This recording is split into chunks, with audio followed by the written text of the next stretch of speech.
Hey y'all, I'm really glad you're here today, and I want to start this episode by slowing us down just enough to let you arrive as you are. Not as the version of you that feels put together or polished, but as the version of you that's actually living this season. The one who might be tired and hopeful at the same time, unsure and steady all at once, carrying both gratitude and grief in the same breath. If you've been listening for a while, you already know this, but it bears repeating.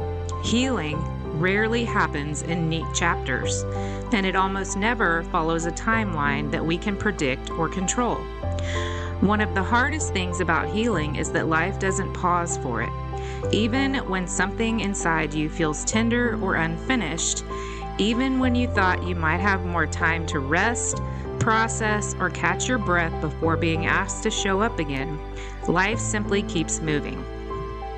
Responsibilities return, calendars refill, people still need things from you, and somewhere in the middle of all that motion, you may find yourself quietly wondering whether you've missed something, whether you're ready for this, or whether moving again means that you weren't actually healed after all.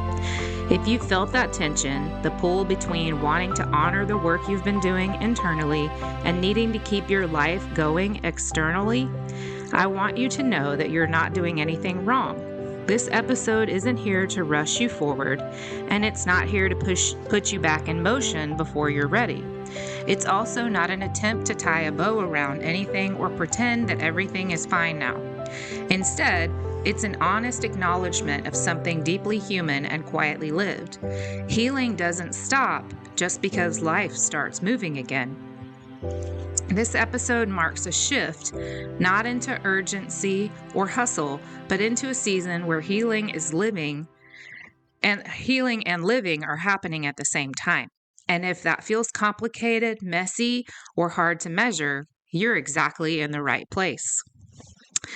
As this season has unfolded, one of the things that I've had to come to terms with is how much of my life simply just continued.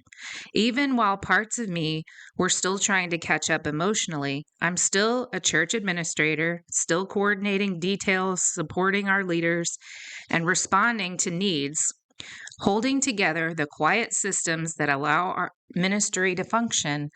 I'm still a podcast host. I'm still sitting down with a microphone each week, listening closely, choosing words carefully, offering steadiness to you who are navigating your own complicated seasons. And none of that paused, and none of it waited for me to feel finished, rested, or fully steady.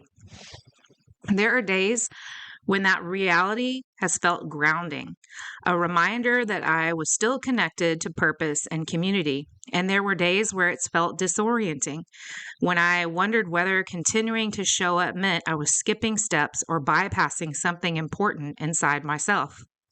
I've spent so much time learning how to slow down, how to stay present without rushing toward answers, how to release old measures of worth and progress, that when movement returned, I wasn't sure how to hold it without losing what I'd learned. I noticed that tension in the most quiet moments, answering emails, preparing for meetings, outlining episodes, when the external tasks were familiar, but my internal landscape had shifted. There was a subtle question underneath it all. Is it okay to keep going like this? Am I honoring the work that I've been doing? Or am I defaulting back to old patterns just because life is asking things of me again? Those questions didn't come with immediate answers, and that unsettled me even more than I expected. What I'm learning slowly is that healing doesn't always announce itself when it's happening. Sometimes it shows up, not in dramatic breakthroughs or clear markers of progress, but in the ways that you carry responsibility differently. In the way that you notice your body tensing and choose to soften instead of pushing through. In the way that you recognize when you need to pause, or a boundary, or maybe just simply a quieter pace, even while the work continues. I didn't feel ready to re-engage in everything, but readiness was never really the point. Presence was. There's something humbling about realizing that life will continue to ask things of you even while you're still healing, and something holy about discovering that you're allowed to meet those demands imperfectly. I didn't return to my roles with clarity or certainty. I came back with more awareness of my limits, more willingness to ask for support, and a growing understanding that continuing doesn't have to mean erasing what I've learned. It can mean it can mean carrying it with me gently and honestly, even when the path ahead still feels uneven. What surprised me was recognizing that continuing didn't undo the work, it revealed it. The way that I responded to stress, the way that I spoke to myself internally, the way I allowed space for uncertainty, all of that looked different than it used to. Not better in a flashy way, just quieter, steadier, less driven by the need to prove that I was okay. And that realization has been one of the first signs that healing and living don't have to be in separate seasons. They can exist together, shaping one another in ways that only become clear with time. Alongside work and ministry, there are a lot of other roles that never really step aside, the ones that shape your days regardless of how steady or unsettled you feel internally. I'm a wife and I'm a mother, and these callings don't come with an off switch. Love still needs to be practiced. Presence still matters. Conversations still need patience and care, even on days when your own emotional reserves feel thinner than you expected. There isn't a moment where those roles pause and say, take all the time you need. We'll wait until you're finished healing. What I've been noticing lately is how much healing is being asked to live inside the ordinary. Not in dramatic moments or intentional conversations, but in quiet exchanges that make up most days. The ones that happen when you're tired, distracted, or already carrying more than you realized. There are moments when I'm responding to something small and feel the familiar pull to override my own needs, to smooth things over, to keep the peace at my own expense. And then there's a pause. Not long, not polished, just enough awareness to choose differently. Sometimes that looks like naming that I'm at capacity instead of pushing through. Sometimes it looks like asking for help instead of assuming that I should be able to carry it all. And sometimes it looks like letting a moment stay imperfect, resisting the urge to fix, manage, or emotionally overfunction just to keep everything feeling okay. Those choices don't feel brave. Often they feel uncomfortable, but they've been changing the way I experience these roles from the inside. The same has been true as I've walked alongside friends who are facing life-altering challenges all of their own. Supporting them has required a different kind of presence than I used to offer. I'm less inclined to rush towards reassurance or solutions and more willing to stay with what's actually being felt. That kind of staying takes more energy than fixing ever did because it asks you to tolerate discomfort without trying to resolve it too quickly. There was a time when being needed would quietly erase my boundaries. I would pour out without noticing the cost until resentment or exhaustion showed up later. Now there's more discernment, more honesty about what I can offer and what I can't, more freedom to say no when necessary, and more intention behind the yeses that I do give. That shift hasn't made me less compassionate, it's made my compassion more sustainable. What's been surprising is realizing that these relational adjustments are part of the healing itself, not a distraction from it, and not a sign that I'm doing it wrong, but a place where the work is being practiced in real time. Healing hasn't pulled me out of relationship. It's teaching me how to stay in it without losing myself. And while that work is quiet and ongoing, it's changing the way I move through my days in ways that feel deeply important. The situation that made all of this visible didn't start as a crisis. It started as an opportunity, or at least what looked like one. I had been contacted about a role as a personal assistant, and on the surface, it felt legitimate enough to consider. The communication was professional. The task sounded reasonable. Nothing immediately set off alarms. And because kindness and trust are default settings for me, I entered the conversation assuming good intent. But as days went on, small things began to feel off. Not wrong in a dramatic way, just misaligned. Details didn't quite add up, timelines felt vague, and there was a sense of urgency that didn't match the situation. I noticed myself pausing more often and rereading messages, trying to make the pieces fit together in a way that felt settled instead of strained. Before that request ever came, there was a stretch of time where nothing was obviously wrong, just quietly uneasy. I remember sitting with my phone in hand, rereading messages that seemed professional on the surface, but felt strangely hollow underneath. I kept trying to name what felt off, and every time I did, another voice immediately followed, saying, "You're probably overthinking this. You don't want to be difficult. What if this is legitimate and you're just being overly cautious?" That internal tug of war is familiar to me. It's the place where discernment and kindness collide, where wanting to trust people bumps up against the responsibility to protect yourself. I've spent a lot of my life being the person who gives the benefit of the doubt, who assumes good intent, and who doesn't want to disappoint or inconvenience anyone by asking too many questions. And in that space, hesitation can feel like failure instead of wisdom. I noticed myself trying to make the situation work instead of listening to what my body was already saying. My shoulders were tense, my jaw stayed clenched, and there was a low-level anxiety humming beneath the surface that didn't match the actual task in front of me. And yet, I kept telling myself that discomfort was probably just nerves, that being offered an opportunity should feel like stretching and not settling. That's the moment that mattered more than I realized this time. Not the request itself, but the space before it. The moment where I could have overridden my intuition out of a desire to be agreeable, helpful, or faithful. And in the past, I often did that. I mistook compliance for trust and self-silencing for humility. I didn't want to believe that discernment could coexist with kindness, or that saying no could still be an act of integrity. So when the request finally came, asking for my bank routing number and account information to be sent over via email, it didn't land in isolation. It landed in a body that had already been signaling caution, and in a heart that had been quietly wrestling with whether I was allowed to honor that with caution without judging myself at the same time for it. That's why refusing to send that information mattered more than the action itself. It wasn't just a boundary, it was a moment of alignment.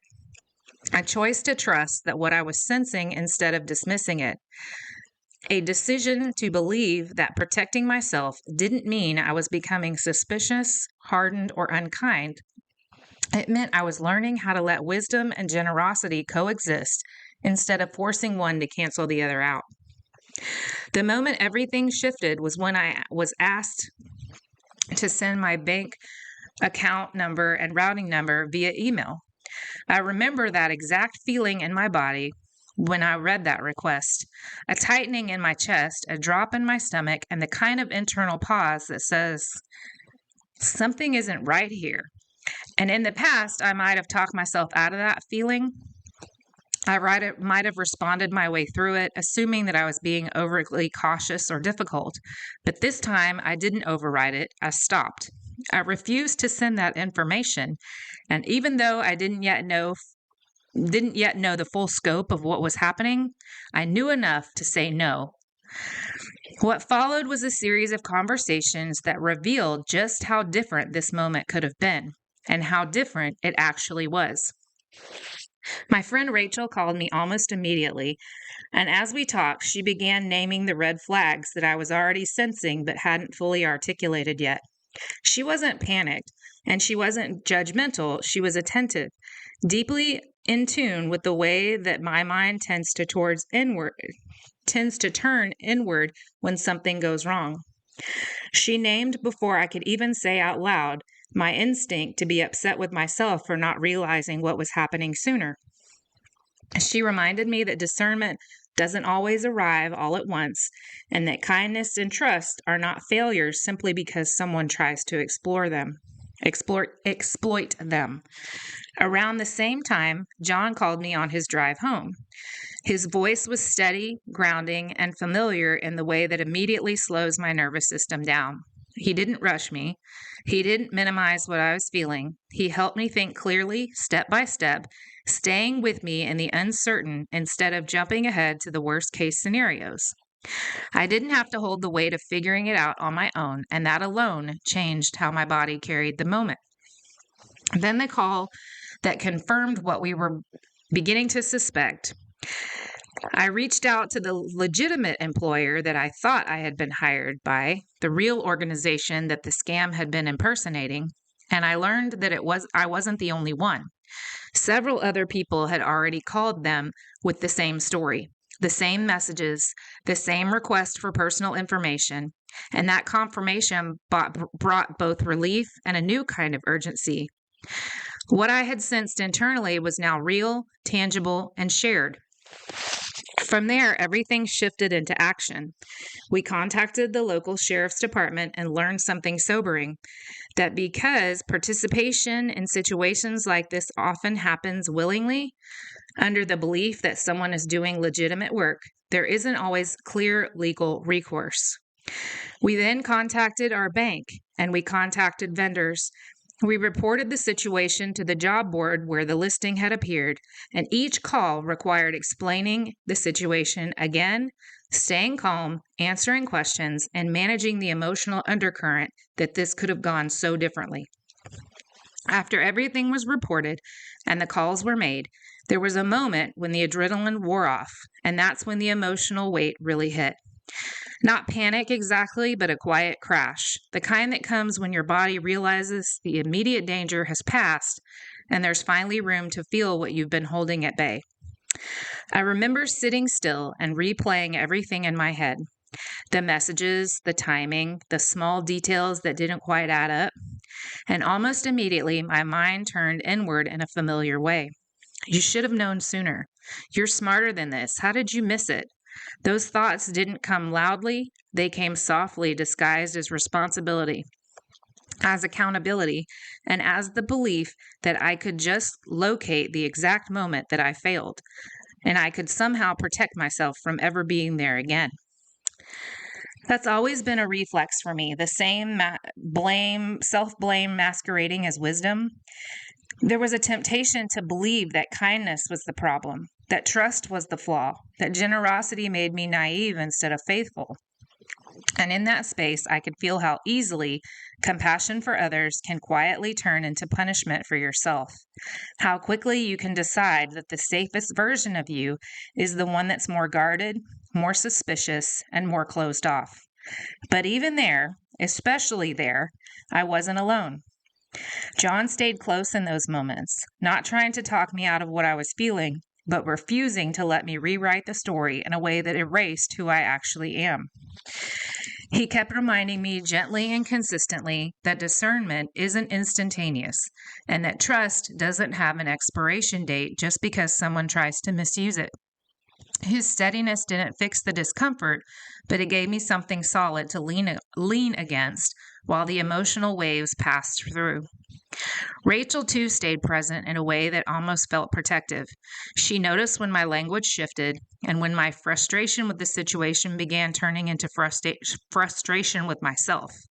She named it before I could fully spiral there, reminding me that forgiveness sometimes needs to be practiced inward before it settles outward.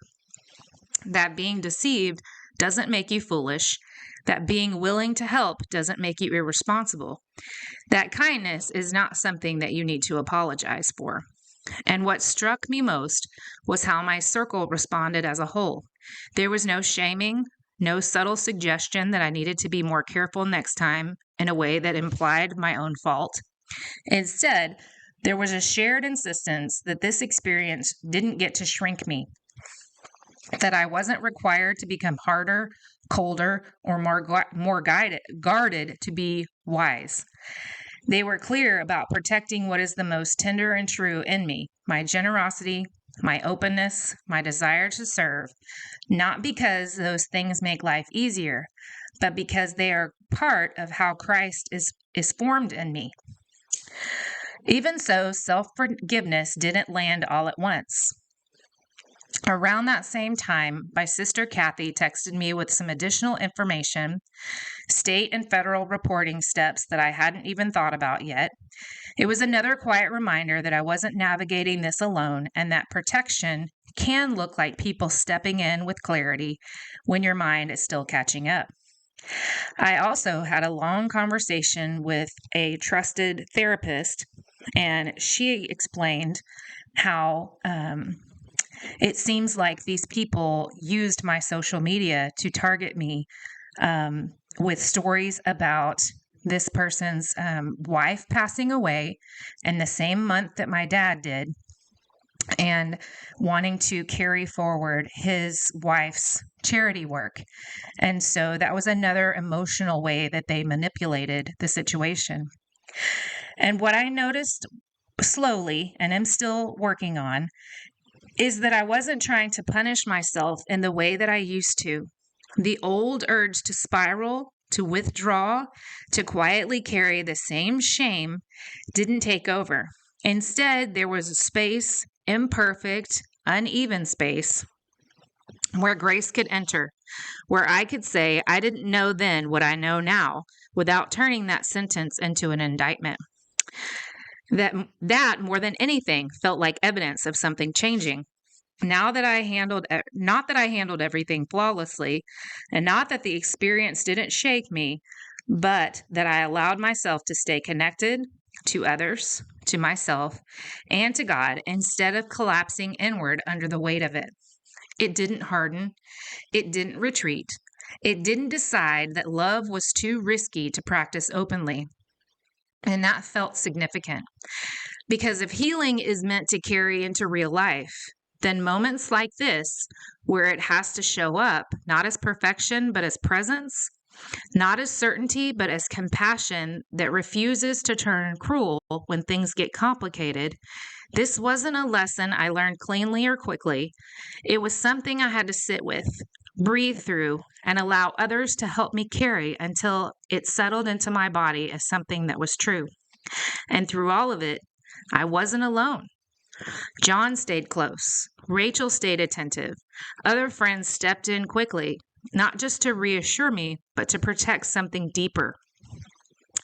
They were clear that and unwavering in reminding me not to turn this inward and not to punish myself and not to let this experience harden the parts of me that are rooted in kindness, generosity, and a genuine desire to serve. There was a collective sense among them that what needed guarding in this moment wasn't just my bank account or personal information, it was my heart. What struck me afterward wasn't relief so much as recognition. I noticed how different this experience felt compared to how similar moments might have unfolded in the past. I didn't spiral into self-blame. I didn't isolate. I didn't assume that I needed to fix everything or carry the emotional weight alone. I allowed myself to be supported. I allowed myself to forgive even myself for not knowing everything in real time. And I allowed the people who love me to be protective of the very qualities that make me who I am. That didn't feel like a victory. It felt quieter than that. It felt like formation. I'm learning that this is often what healing looks like when life keeps moving. Not the absence of fear or difficulty, but the presence of connection when pressure comes out. Not self-sufficiency, but the ability to receive care. Not hardening, but allowing others to help guard what is tender and true in you. The situation itself was unsettling, but the way that it was guarded and carried revealed something deeper taking root, something I might not have recognized if I hadn't stayed with the moment long enough to feel it. I've been paying closer attention to these quieter shifts. I've noticed how strong the pull is to rush toward interpretation, to explain what's happening, to label it as progress or growth, to reassure myself that there's a clear reason that things feel differently now, and that I can name it confidently. But more often than not, the most honest truth is that I don't fully understand what's forming yet. I'm still learning to let that be okay. For a long time, I relied on visible markers to tell me whether I was doing well. Things I could track, measure, or articulate. If I felt lighter, more confident, more in control, I assumed healing was happening. If I felt tired, uncertain, or emotionally stretched, I assumed something had gone wrong. Letting go of those measurements has been unsettling because it leaves me without a familiar way to assess where I stand. And yet that absence has also created space for a different kind of awareness to take shape. What I'm beginning to notice is that fear no longer takes the same authority that it once did. I still show up, sometimes quietly, sometimes insistently, but it doesn't drive my decisions in the same way. There's more room between what happens and how I respond. And in that space, I'm still discovering a gentleness that I didn't used to trust. I'm less inclined to interpret difficulty as failure and more willing to accept that struggle and that healing can exist side by side without canceling each other out. I'm also noticing that my capacity hasn't disappeared. It's been reoriented.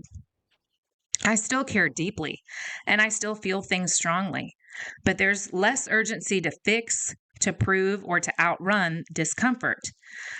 I'm learning how to stay present without immediately turning every experience into something that needs to be explained or even resolved. That kind of patience doesn't come naturally to me. It's not something that I've mastered, but it feels increasingly necessary in a season of life and healing that are unfolding at the same time. What's emerging for me is the realization that healing doesn't always announce itself as improvement. Sometimes it shows up as a quieter nervous system, or a softer internal voice, or the ability to pause instead of react. Sometimes it shows up as steadiness in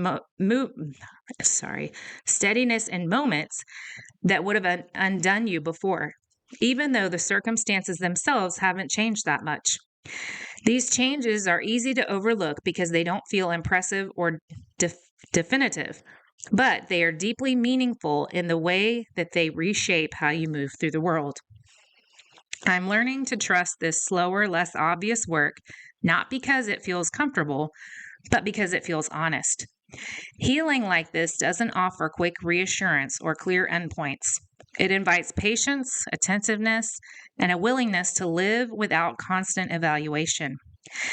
And while that can feel unsettling when you want clarity or certainty, it also has been grounding in ways that I didn't expect.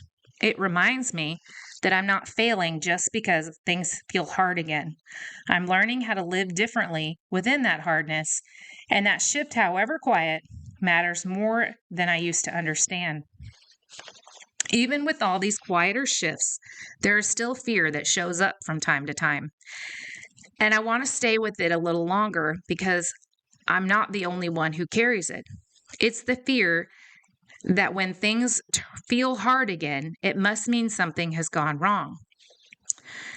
The fear that familiar worries resurface or old patterns whisper in the background, then maybe the healing didn't really hold. Maybe I'm backsliding. Maybe I misread the season altogether. This fear doesn't usually announce itself loudly. It slips in through the small moments, a familiar ache in the body, a dip in energy, a spike of anxiety that feels out of proportion to what's happening in front of me. Sometimes I find myself scanning for evidence, mentally reviewing my progress, trying to decide whether I'm still doing okay. It's a subtle return to reviewing my progress, trying to decide if I'm still doing okay, and it's a subtle return to old habits of self-evaluation, and it can happen before I even realize that I've started doing it. I notice this fear often around my health, where the history has left deep grooves. Even when things are stable, there's an underlying vigilance, a sense that I need to stay alert in case something slips. That vigilance once felt protective, but over time it became exhausting. And now, when it shows up, I'm learning to recognize it for what it is, not a warning sign that healing has failed, but a reminder of how much I've carried and how long I've had to be strong.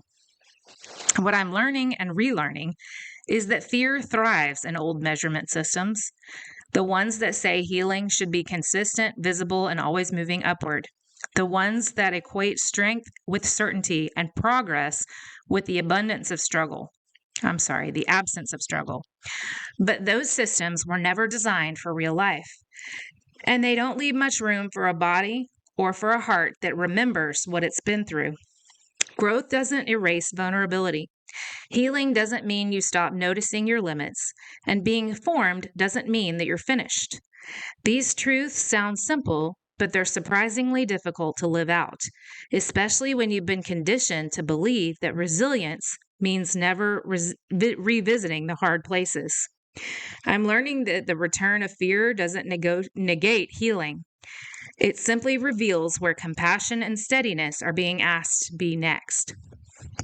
There's a quiet shift happening in how I relate to fear now. I don't feel the same urgency to silence it or argue with it. Instead, I'm learning to notice it without letting it define the season. Fear can show up without getting a microphone. It can exist without being in charge of the story. That doesn't make it disappear, but it does change the way it shapes my decisions. What's beginning to form in that space is not a loud confidence, but a steadier one. The kind that says, I've been here before and I don't have to panic. The kind that trusts that healing can coexist with questions and that forward movement doesn't require constant certainty. This isn't about dismissing fear or pretending that it doesn't matter. It's about learning how to live without letting fear rewrite what's already been shaped within me. If you're listening to this and finding yourself somewhere in the middle, healing but still showing up, processing but still responsible, learning but still tired, I want to speak directly to you for a moment. There's a particular kind of weariness that comes from trying to heal while life keeps asking things of you. It's the exhaustion of carrying responsibility without the clarity you thought would come first. The confusion of feelings changed but not finished. The quiet pressure of wondering whether you're honoring your healing or somehow betraying it by continuing to live your life. If that tension feels familiar, there's nothing wrong with you. You may still be caring for others while learning how to care for yourself. You may still be holding space for people while figuring out what you need. You may be discovering that the work doesn't happen in isolation, but in the middle of relationships, decisions, and days that don't slow down because you're tired. That doesn't mean that the healing isn't real. It means it's being asked to live in the real world. You don't have to have this figured out. You don't need a clean narrative or a clear sense of progress. If you're noticing even small shifts, a little more awareness, a little more gentleness, a little more willingness to pause instead of push, that's not nothing. That's work taking root. You're allowed to need support. You're allowed to receive protection from people who love you. You're allowed to forgive yourself for not knowing everything in real time. Healing that happens in community often looks slower, messier, and less obvious, but it's also more sustaining than the kind you try to carry alone. One of the clearest invitations in this season has been the invitation to read what's happening differently. Not through the lens that I used to rely on, the one that looked for certainty, clarity, or visible improvement, but through a lens that allows complexity to exist without immediately trying to resolve it. When life keeps moving and healing is still unfolding, the old ways of evaluating progress begin to feel inadequate and sometimes even harmful. I've had to confront how quickly I still default to asking the wrong questions. Questions like, why does this still feel hard? Or, why shouldn't I be past this by now? These questions assume that healing follows a straight line and that difficulty is the evidence is evidence of failure, but real life has never operated in this way, and neither has the kind of formation that God seems to be doing in me now. What I'm learning to ask instead is something quieter and more honest. How am I meeting this hard situation now? The question doesn't demand proof or perfection, it invites awareness. And when I slow down enough to answer it, I'm often surprised by what I notice. I'm meeting stress with a little more patience than I used to. I'm meeting uncertainty with less urgency to fix everything immediately. I'm meeting disruption with more willingness to stay present instead of bracing for impact. There's a phrase that's been anchoring me later. The reminder that 2 steps forward and 1 step back is still movement. Not idealized movement, not the kind that looks impressive or feels satisfying, just real human movement that reflects how growth actually happens over time. That truth has helped loosen my grip on perfection and soften my tendency to overanalyze every fluctuation in how I feel or function. Healing doesn't need to be defended or demonstrated. It needs to be lived. This reframe doesn't make life easier, but it does make it more honest. It allows me to stop arguing with reality and start engaging with it more fully. Instead of treating every hard moment as evidence that something has gone wrong, I'm learning to see it as part of the terrain, a place where what's being formed quietly is now being practiced under real conditions. I don't feel finished, and I don't feel particularly certain most days, but I do feel more rooted, more willing to trust that gentleness can coexist with effort, that steadiness can exist even when clarity doesn't, and that faithfulness doesn't always announce itself with confidence. Sometimes it simply looks like continuing, without erasing what you've learned, and without demanding the path ahead be fully mapped before you take the next step. If you're listening today and life has started moving again for you, if responsibilities have returned, expectations are pressing in, and you're unsure how to tell whether you're doing okay in this season, I want to stay here with you a little bit longer. And because one of the hardest parts of healing isn't the pain itself. It's not knowing how to read what's happening when things feel hard again. It's wondering whether difficulty means you've lost ground, whether fatigue means you failed, whether uncertainty means you've missed something important along the way. So let me say this slowly. Feeling stretched does not mean that you're failing. Feeling tender does not mean that you've lost ground. Feeling unsure does not mean you've missed your moment. It may simply mean you're living, healed and human at the same time. You don't have to measure this season the way that you used to. You don't have to track your progress, defend your growth, or explain why things still feel complicated. Healing that's integrated into real life rarely looks clean or impressive. It looks like responding with a little more awareness than before. It looks like choosing gentleness where you once chose pressure. It looks like staying present in the moments that you used to rush through or brace against. And some days, it looks like simply not turning on yourself when things feel hard. If you're still showing up, still caring, still trying, and still choosing honesty over perfection, that matters. If you're learning how to pause instead of panic, how to receive support instead of isolating, how to forgive yourself for not knowing everything in real time, that matters too. These are not small shifts. They are quiet, substantial signs that something real is taking root. This isn't a reset. It isn't a step backwards. And it isn't a test that you're failing. It's an integration. And integration takes time. It asks you to live without a scoreboard for a while. To trust that what's been formed in stillness can now be practiced in motion. To believe that gentleness can coexist with responsibility and that faithfulness doesn't always feel strong or certain. If you're in that space in between, not who you were, but not yet who you are becoming, you're not behind. You're not late. You're not doing it wrong. You're learning to live from a truer, steadier place than before. And even if you can't see it clearly yet, that work is not being wasted. Thank you for spending this time with me today and for allowing this to be a space where nothing has to be rushed or resolved too quickly.